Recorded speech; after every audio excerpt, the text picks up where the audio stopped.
Assalamualaikum warahmatullahi wabarakatuh.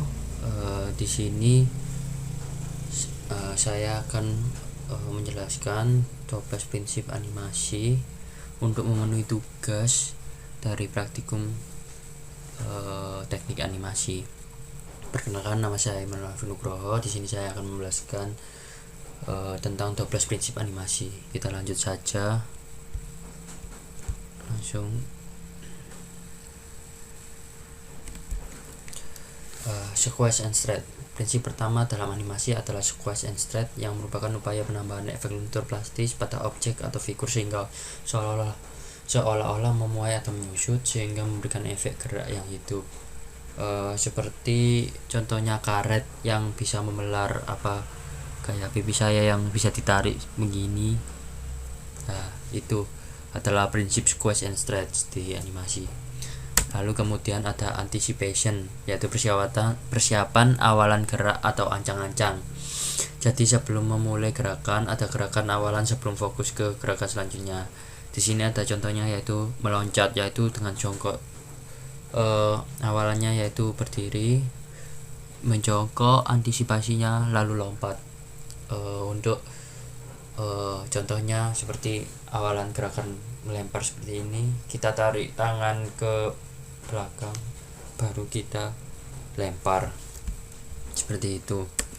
Lalu ada staging. Staging adalah gerak keseluruhan dalam sebuah adegan yang harus tampak jelas dan detail untuk mendukung suasana yang ingin dicapai dalam sebagian atau keseluruhan scene.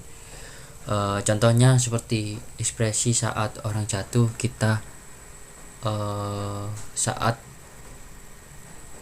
merespon fenomena tersebut, kita dengan mimik muka yang kaget seperti wah, kaget, seperti itu. Lalu ada strike ahead and pose to pose. Strike ahead sendiri yakni metode dengan cara menggambar secara keseluruh berurutan mulai dari gambar pertama hingga seterusnya, di mana gambar awal sampai akhir menunjukkan satu rangkaian gerakan yang sangat jelas maksud dan tujuannya. Strike ahead ini biasanya kita menggambar sendiri dari awal sampai akhir, sehingga kita tahu detail dari tiap gerakan maupun apa yang menjadi bakal dari animasi itu, kita yang menggambar dari awal sampai akhir sehingga detail yang kita inginkan itu terlihat. Kalau untuk pose to pose, yaitu adalah cara animator membuat animasi dengan cara menggambar hanya pada keyframe tertentu saja. Untuk selanjutnya in between atau interval antar keyframe dilanjutkan oleh asisten ataupun animator.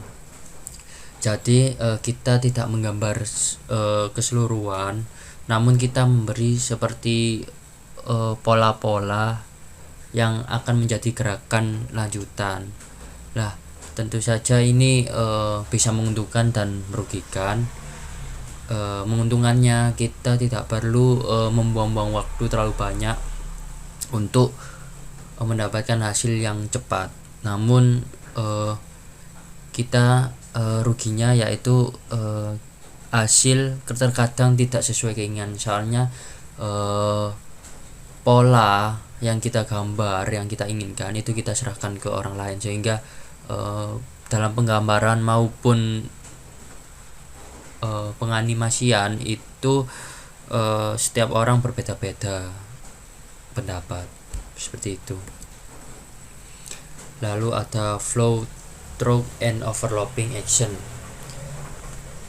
yaitu prinsip animasi tentang bagian tubuh tertentu yang tetap bergerak meskipun seorang telah berhenti bergerak. Lalu ada overlapping action. Kita bisa menganggap overlapping action sebagai gerakan saling silang, yaitu serangkaian gerakan saling mendahului. Flow stroke seperti seumpama kita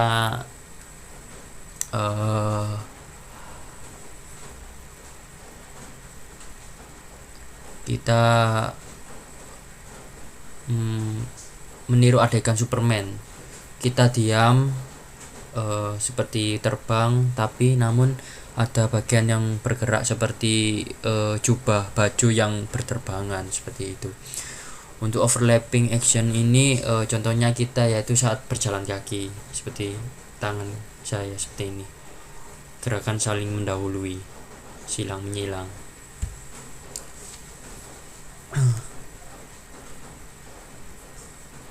Ya, lalu kita lanjut slow in dan slow out, yaitu gerakan yang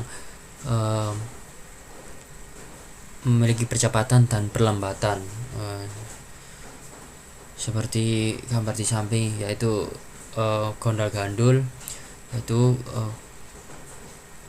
ke kiri habis cepat lalu melambat, dari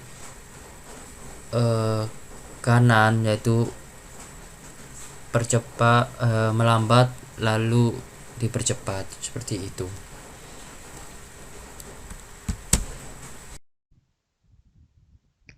Baik, sebelumnya saya akan melanjutkan dari penyampaian Mas Arfi tadi. Sebelumnya perkenalan dulu teman-teman. Perkenalkan, nama saya Muhammad Bahrudin, NIM 122 dari kelas 6D teman-teman.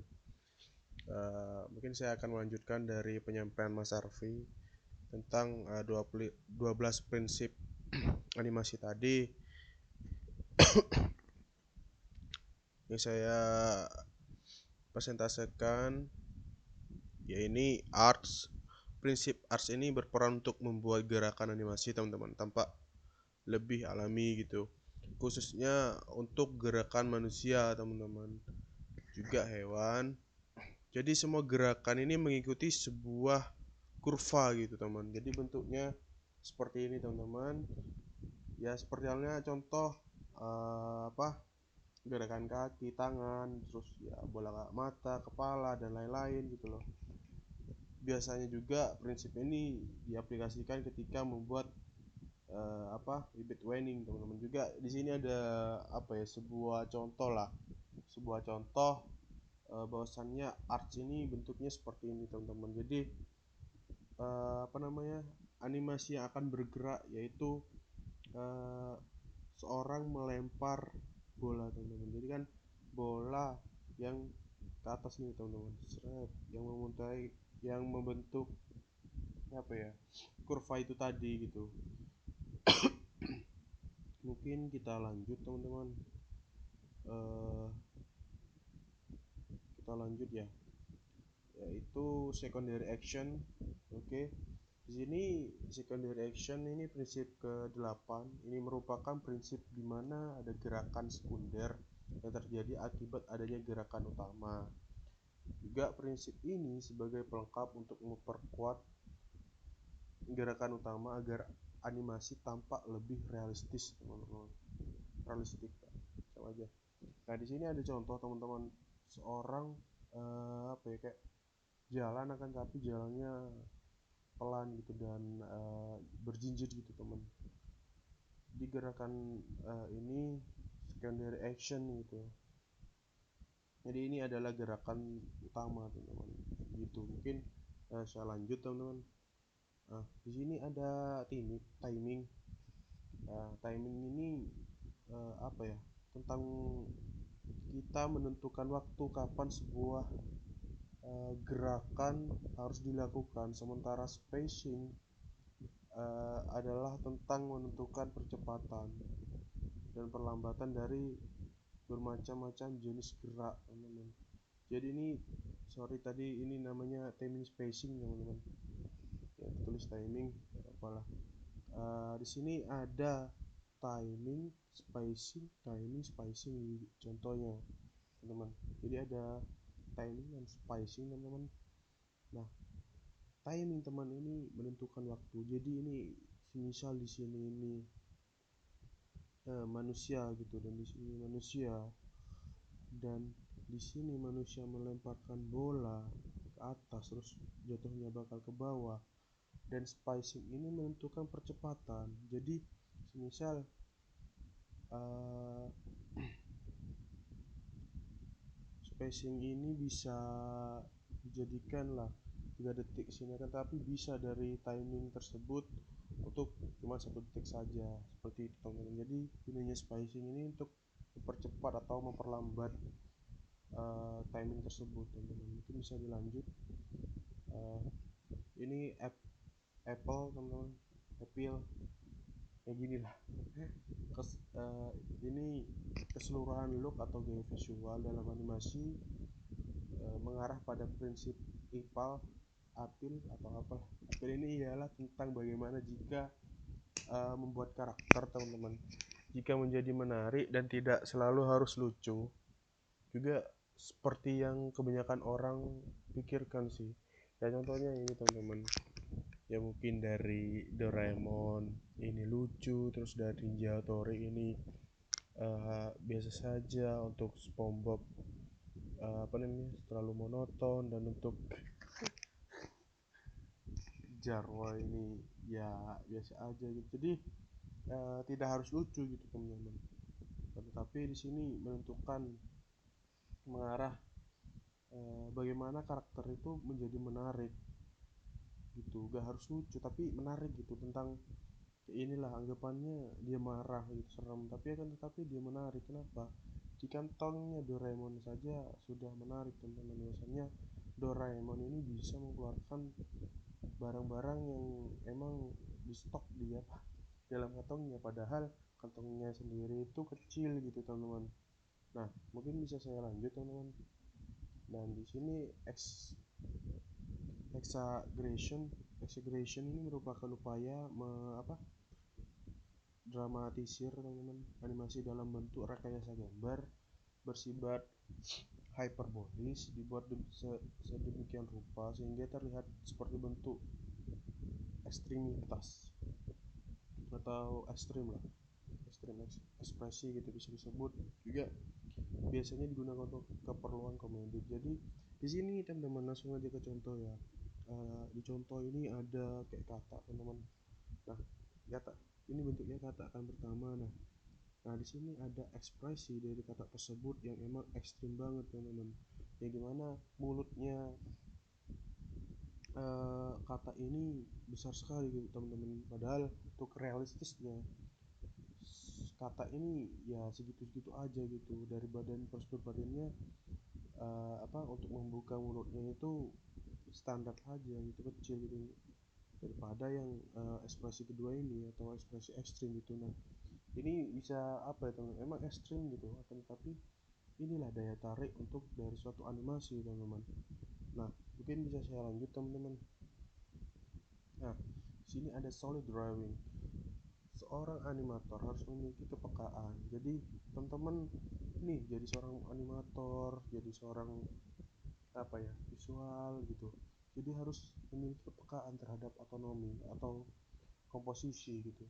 Kalau di kuliah itu, saya di pendidikan informatika itu ada yang namanya media pembelajaran, teman-teman. uh, dia langsung lanjut gitu, teman. Jadi komposisi, berat, keseimbangan, pencahayaan, dan sebagainya macamnya. Jadi seorang animator ini tidak mudah lah, teman-teman. Juga apa ya, bisa dilatih lah untuk melalui serangkaian yang saya sebutkan tadi gitu. Jadi salah satu yang harus dilakukan memang menggambar sih, kayak basicnya itu menggambar. Jadi solid drawing ini kemampuan untuk menggambar karakter dalam sebagai angel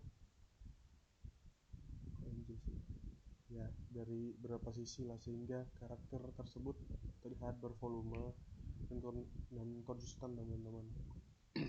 Dalam setiap frame animasi, segala atribut seperti mata, pakaian, aksesoris, dan apapun yang menempel pada si karakter tersebut, teman-teman, ini tetap konsisten tata letaknya. Jadi semisal mata ini di tengah ada garis, di sini teman-teman harus konsisten gitu, matanya memang harus sejajar meskipun uh, apa berubah arah gitu, teman-teman. Jadi dari depan kita sejajar, dari pinggir memang sejajar, dari samping memang sejajar gitu loh, teman-teman. Jadi bukan asal menggambar untuk mata sendiri, bukan hanya isinya segini terus kalau dilihat dari pinggir itu bisa segini gitu matanya. Nah itu yang harus emang di apa ya, dilatih teman-teman.